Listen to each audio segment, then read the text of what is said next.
We are the Two Trying Youths, and we are back again with another video. Yes. But before we begin, you know the drill. We're gonna say, please like, comment, share, and subscribe, guys.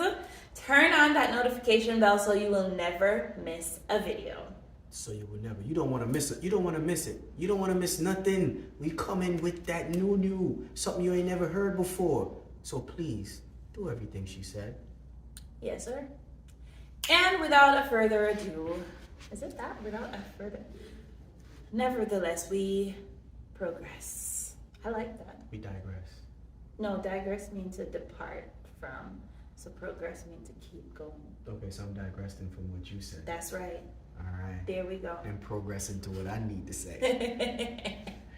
All right, guys. So welcome back. This is the Two Trying Youth. I'm Lijan. I'm Devonay. And welcome to our channel. Yes. Today we're gonna talk about what I like to call the unsung hero of our lives. And are you ready for it? Do you know what it is? I wouldn't say it's an unsung hero, but yeah. I'm gonna call it a hero because we rely on it so much. But a hero is something that you... Anyway. What? I digress. Let's progress. Okay. All right. He says it's not a hero. And, there's a little element that I would agree with that.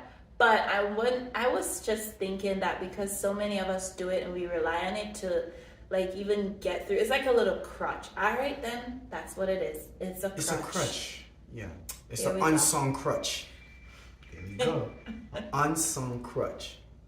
Unsung is coming. But okay, let's talk about the crotch. Not the crotch. I'm done. She said let's crotch. talk about the crutch. The crutch. You gonna get us kicked off of YouTube. Let's talk about the crutch of procrastination. Yes. Not the crotch, but the crutch. That would be so perverted and gross. Why would we talk about... Does procrastination have a crotch? I don't think so. It probably does have a crutch. That's why we love it. Wow. This one, wow. This guy is something else. Nah, but... Let's talk about it. What is procrastination? I'm sure we all know, but let's start there. The teacher in me is saying, let's define the term before we begin. And the student in me is saying, hey, teacher, I don't want to learn. Oh my God. You're literally the worst student. What? Oh my gosh, that reminds me of my days as a literacy specialist. They would literally say those words to me. Not they. I was never your student. Well, then again, it's my grandmother. Okay. Right. Procrastination. That just means putting off what you know you're supposed to do and keep putting it off to a later date. That's it. Tomorrow, I'm gonna get to it right now, but yeah. Now that we have the firm foundation of what procrastination is, let's talk about it. Let's get into it and see, why do we do it? What is it all about? I think for me, procrastination is fear. I think I procrastinate on something out of fear. Other people might have their reasons why they do it, but for me, I think it's more so fear. Just the fear of stepping into the unknown. You don't know what you're stepping into, and because of that, you're just kind of putting it off. I feel like fear is a big aspect of it, actually. And then there's some of us who are just drama seeking, attention seeking people. How so? Okay, let me get into it. So what I mean is, I heard this in a movie one time, and it just rang true in my head, so it just kind of stuck with me. That you have the money for your bills and you just don't pay it until the last bit because you want to feel like you're living on the edge. It's kind of like that for me. So it's edge of eviction. Got you. No. Or edge of a bridge. No, not that. But It's like when you have a project at work and you know you're supposed to get started. And you're like, but I don't want to. But when the deadline is coming up, like something in my head is saying, better get on that now, girl. Else you gonna see. And then I still put it off till the next day. And God sparing life, like I wake up and then I try to do it, but I know the deadline is looming over me, so I just push, and then boom, it's out, and it looks so great. So pretty much sounds like you love the adrenaline of like you said, living on the edge.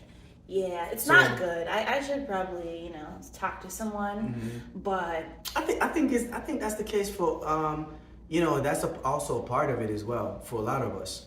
You know that you have an assignment to be done, and you wait last minute, and that last minute juice of assignment is kind of like, whoo, that gonna bring some fire out of you. Yeah. By the time you get your paper back, you gonna get that F. No, and then you know what's funny? When you don't get that F, or somebody just says, "Oh my God, great job! You must have worked so hard and so long," and you're like, and then you're giving yourself that little pat on the back, like, "I'm so brilliant! Like I just did that, like that. I did that." But seriously, and just a side note too, that shows the strength of us working under pressure. Yeah. Yeah. So. Yep. Boom. Yeah. And it's not for everybody, because some people actually crumble. Yeah. Under that pressure. And this by no means is me saying procrastination is good. It is an absolute travesty. But I'm just saying that's the psychology behind why we do some of the things. Yeah. Another thing too, I feel like, is because we see things as this macro level type thing that we have to do. It's like, ooh, this grand thing. You get overwhelmed. Yeah, you're overwhelmed. You don't even know it, so you just keep putting it off until it's a must do. Yeah. Yeah. So because breaking it down to, on a micro level, it would take a lot of the fear out of it. Yeah. Like, just let me give you an example. Being an artist, like I'm a singer. You could check me out on Spotify, Google Music, all that, Shameless plug. Legion Music. Shameless plug, yeah. But yeah, man, as an artist, when I think about what it comes with, like everything, what I see other artists that's out there, I say to myself, oh my goodness, it just seems like it's a lot. Can I handle that? Instead of just being like, hey, I'm here now, just do this work. Yeah. Just do this work and build up. Not think about all that other stuff like, oh my God, I put out this song. What is the world going to think? Is the world going to like the song? Yeah, you're like taking one part of something and lumping it into something else and making it about that thing that it's actually not about, and forgetting what the thing is actually about. Yeah. So you know what? You guys comment and tell us what are some reasons you realize that contributes to your procrastination, if you're able to, find them. And we can't leave out the granddaddy of all things, the big L word. Capital L? That was a little bit loud, but the big L word. Not loud. Lazy. It's lazy. It's lazy. Lazy. It's not good. A lot of people too are lazy. We have a lazy nature. A lot of us have a lazy nature. Yeah. And when you're lazy, you tend to put things off. Things need to be done and you just don't want to do it. Yeah. And you say, hey man, if you don't feel the energy of forced to do it, like going to your job, then you're like, when it's time to do stuff for yourself, we kind of put it on the back burner. Yeah. And you know what? That's a good segue into this other thing that I learned the other day. I not really learned, but was reminded of, and it was being discussed on a podcast that I love to watch. I might link it down below. It's a little controversial, so I might... I think it's too early for that. We're not dealing with nothing controversial. Yeah, but I'll tell you what she said, because I learned a lot about myself and even people in general from her podcast. She was talking about the can versus the should, and how majority of us live in the can versus the should. I'm gonna break that down for you guys. The can is basically everything you're allowed to do within reason. Like, you're allowed because, one, you're an adult, you're a human, you have your own autonomy and consciousness, and three, it's not against the law. So nobody can technically lock you up for doing it, so you can do it, you know? For example, I could right now choose to eat 15 pizzas today. Like, I could do that in one setting, and that would not be against the law. I could do that, but should I do that? That's an absolute no right there. You should absolutely not do that. You know, I could pierce every part of my body, but should I do that? No, I don't know. I don't know about it. You might have trouble. You might have trouble going through a metal detector. I don't know.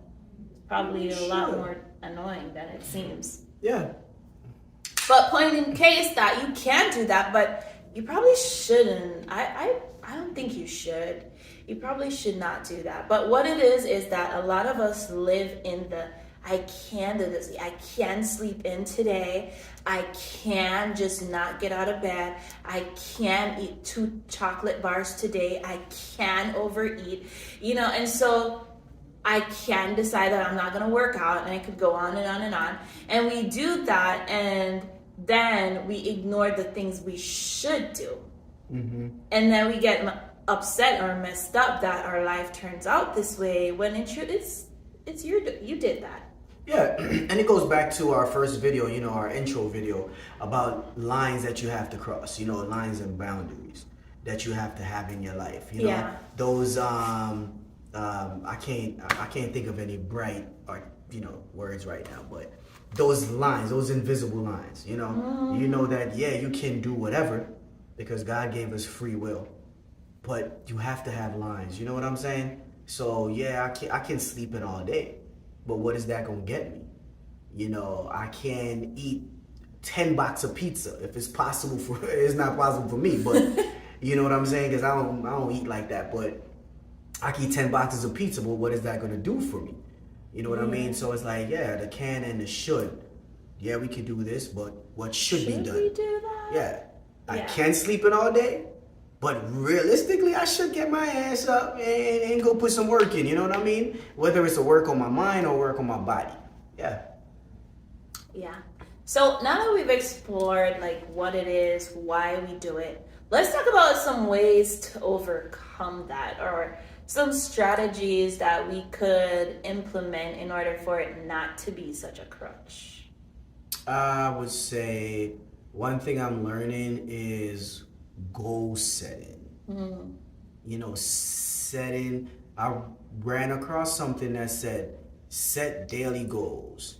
You know, and I know you're a goal setter. Yeah. I never used to set goals, to be honest. My goals used to be so grandiose, I would get stressed out looking at it, you know, and setting these micro goals, I think it's a start.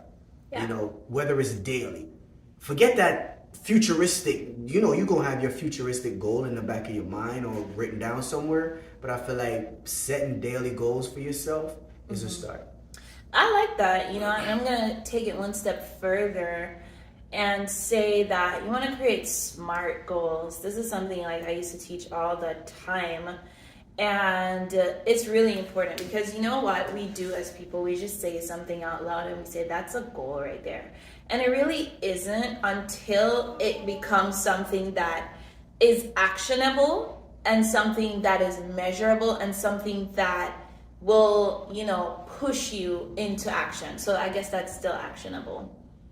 But right, yes. So, you know, SMART goals, what are they? They're specific, they're measurable, they're attainable, they're relevant to you, and they're time bound.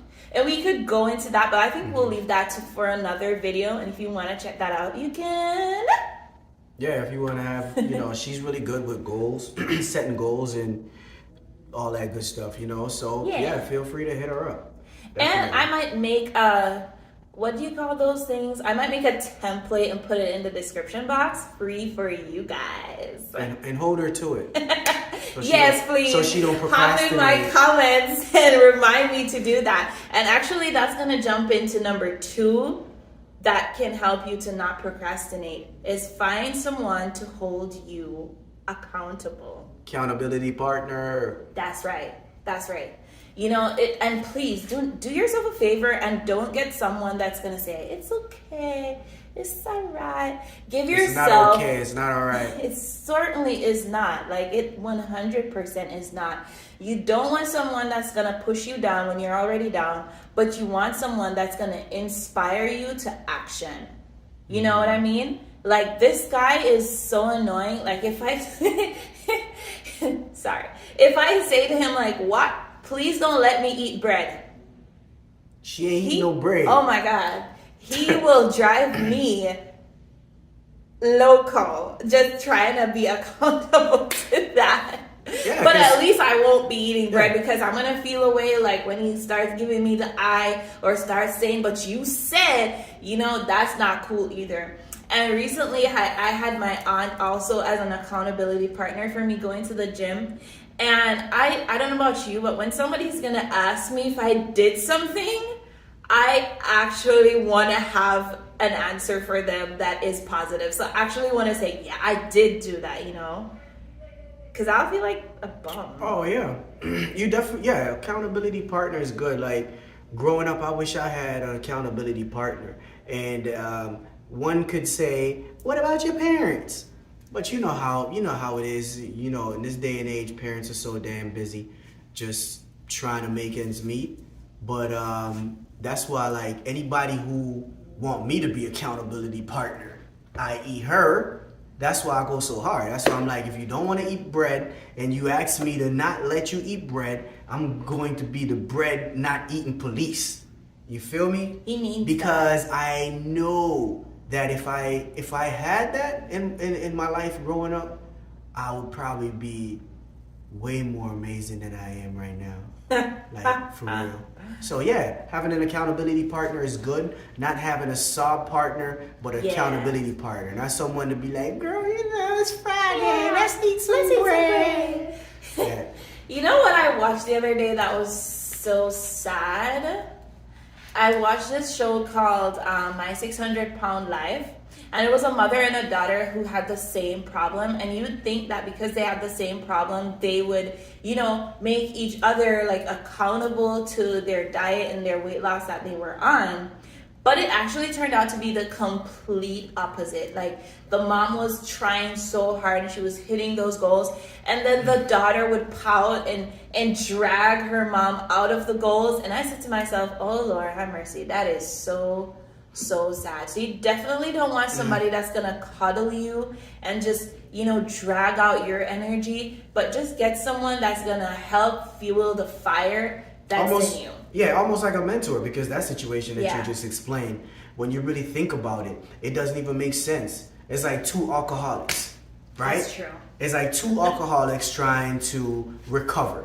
Yeah. It's like when one gets weak, and then the other one's like, oh man, let's just take a sip. You need somebody who have been there, recovered, and then that person becomes a sponsor because that person did some years where they fought that temptation. Yeah. So if you're gonna have an accountability partner, say in weight loss, you want somebody fit. You want somebody, you know what I mean, like a trainer or someone who is doing the work, not somebody who me and you trying to work out for the first time together. Cause when we don't feel like working out, I'm gonna be like, babe, let's take a rest day. You know what I mean? So yeah. So a situation like that, you know, have somebody who's maybe further along that will help you through whatever, you know, procrastination. Yes. All the, you know, stuff that you. I'm gonna do a little shout out to my friend Cassie, who really helped me to get started on my weight loss journey. Like, this lady had me send her my food, and then I'm doing so good. In my mind, I'm like, oh yeah, I'm hitting it. And she's like, no, girl, you gotta take that one out. You got. You're gross. And I'm like, she's like, oh, you gotta take this one out, put this one in. And I'm like, oh Lord, have mercy. And then when I go out to eat with her, she's like, no, you're not gonna have that. This is what you're gonna have, because you said, girl, I couldn't be here right now without you. Yeah. So I guess, accountability partner, that's good, you know, in getting out of the procrastination phase. Yeah. Yeah. I got one more point, and you touched on it earlier, but we didn't really go into it. And that's it goes hand in hand with goal setting, but it's really about breaking down things from a macro to a micro. Like, you really don't want to overwhelm yourself with an overarching thing that feels like it's gonna loom and doom over your life. You want something that it's so bite-sized that you can just, yeah, this is what I'm about to do. I'm gonna do this right now. Instead of saying like to yourself, oh, I want to have a big old house, you need to start saying like, this year I'm gonna start saving $500 a day.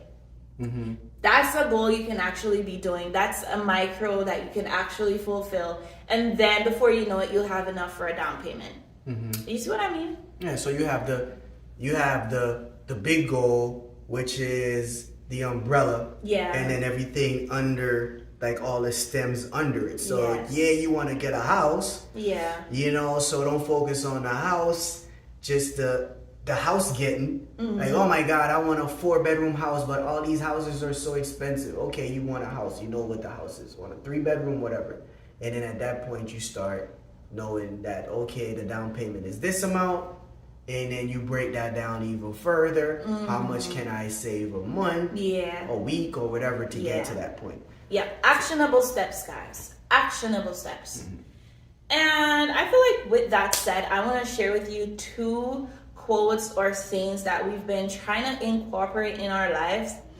And one of them is found in the Bible. And I don't know where. So you guys are going to look and come tell me in the comments. But I know it's there. Like Genesis to Revelation, read it. And I'm By the time sure, this is done, I think we should probably go figure that out. maybe. And put in the description. Or maybe you guys will tell us in the comments. That too. But the quote is, don't despise small beginnings, guys. This right here, you're looking at a small beginning. Yeah. This is not how we want to do everything, pertaining to the YouTube channel, but we're starting now, and this is what we have. So this is what we're going to do. Mm-hmm. And it's going to only grow and get better. Mm-hmm. So don't be despising small beginnings. Oh, I want to have a store, but I can't start by selling one item. Yes, you can. You 100% can. Oh, I want to lose weight, but I just don't want to work out for 1 hour. Well, do it for 5 minutes, guys. Consistency Is key. over burnout. I was trying to rhyme, but it didn't show up. Yeah, consistency. Leave the rhyming to me, but hey, consistency is definitely key. It's just showing up. Yes. Consistency is the father of learning. It's the father of everything. Because you do something over and over and over, you are going to be great at it. Yeah, you're gonna grow. You are going to grow. You are gonna grow. We've been wanting to do this for a while. So, we were like the 2 alcoholics, Yeah. And that was the thing. There wasn't anybody holding anybody accountable. So we were trying to do this for a while. Yeah. And almost, 3 years now in the making, I would say. No, don't age me. I don't know what you mean. It's just been a long time. It's been a long time, and now is the time. You know what I mean? So God said now is the time, and Yeah, we're so here doing we it are. now. Yes. So I am Mr. Highfalutin. I think grandiose on everything. I'm trying to work on that. So I'm like, okay, we don't have to have this big camera set up like we're at MSNBC or CNN, but we're starting off small, and I'm learning to respect that and grow from that. Yeah. Yeah. 100%. Yeah. And the other one is going to feed right into this one, and it's don't let perfect be the enemy of good. I think I heard that from my mom, who heard that from a workshop that she was at. But shout out to my mom for that quote. She has so many of them. I'll share more in other videos, but this one really feeds into this topic that we're going with today, because sometimes we just try to make something perfect, and it stops us from putting out or being productive. You don't want to get stuck in that trap of, what do you call it, analysis paralysis, just trying to give yourself all this information, just eating up information and never doing anything with it, because you just want everything to just be perfect. Yeah, because it will never be perfect. That's a fact. You know, it would never be That's perfect. People would always find fault with it, and you yourself will always find fault with it. You know, so it's like it's kind of like a doctor. You know, it's a practice. Yeah. It's a practice. Yeah. Because they're always practicing. You know, there's no doctor or no true. lawyer that's gonna win every single case or every patient they're gonna save. There's always a practice. Yes. And practice will help you to be great, but it would never make you perfect because Yeah. there's no such thing as perfect. Let's throw out practice makes perfect. Yeah. How about practice makes progress? Yeah. Or practice makes... Mastery. You know, you can master your craft. We work with that. You know, We so work with that. yeah, man. We're taking back that thing and we're making it this thing. Yeah. Yeah. So procrastination, you know, overall, I guess some of the things that we delve into is just being scared. Yep. Don't let fear stop you guys. Fear is not of the Lord. No. God did not give us a spirit Throw of that fear. away. Like, You know. well, not throw fear away because there's certain fear that is not really bad. And I guess we shouldn't call it fear. Like if you know that the fire is burning so you don't put your hand over it, that's a fear of being burned. That stops that. So we're not talking about that aspect. What we're talking about is just a fear that cripples you. Yeah. Not any fear that's gonna cause you harm. Like, hey man, fear going robbing the bank. Fear that. You know what I'm saying? Yes, please. Don't do that. You know what comes with that, but we're not talking about that type of fear. No. But just like, you know, as it pertains to, like I said, pertains to procrastination, don't let fear stop you from starting that business. Yeah. You know, Going back don't to let school. procrastination stop you from going back to school. You know, starting a channel. Because trust me, we all have something to contribute. Because right now we're at what? 8 billion people in the world. You know, everybody has something to contribute. Like, I cannot know everything. No. You can't know everything. So each little thing that we know, we help each other. So, Yes. you know what I mean? You want to go back to school, you want to start a business, you want to start a channel, you want to do Pilates, whatever it is. Yeah. You know, stop procrastinating on it. Break that joint down to micro level. See how you're going to do it day by day. Yeah. You might can't do all the stretches, but guess what? You start stretching like this one day, your legs going to be like this, straight out. I hope something's just not right about that statement. That wasn't anything nasty. My God. That's just you. That is just you. Shout out to my friend Sophia for teaching us about Pilates, which we were originally thinking is just body weight exercise. She didn't teach me anything about Well, Pilates. she taught me and then I taught you. Okay, all right. I guess so. Thank you, Sophia. Oh gosh, this is a fun video. I'm so Yeah. glad we talked about this because you know what? We're gonna help somebody just like how we're being helped. You know, Yeah. so don't be lazy. Don't let fear stop you. Don't live in the drama-filled area of your life. Get an accountability partner. Set some goals. Break things down into Break it bite-sized, actionable bites, and go do it. Because you can. Yes. You know what I mean? Yeah. You can. Look at us. Starting our channel. We're not worried about being perfect. You know what I'm saying? We're experiencing a small beginning and we're going to appreciate it. And I know we're going to appreciate you guys. And I hope you guys appreciate this. And yeah, I just have my one thing to say. You know what it is? It comes up at every beginning and every end of the video. Like, share, comment, and subscribe. And with that, everything she said. we'll see you next week. Bye, guys. Bye. That's it for this video, guys. Thank you so much for watching. Don't forget to leave us a comment, like, share, and subscribe to the channel. Until next time, bye.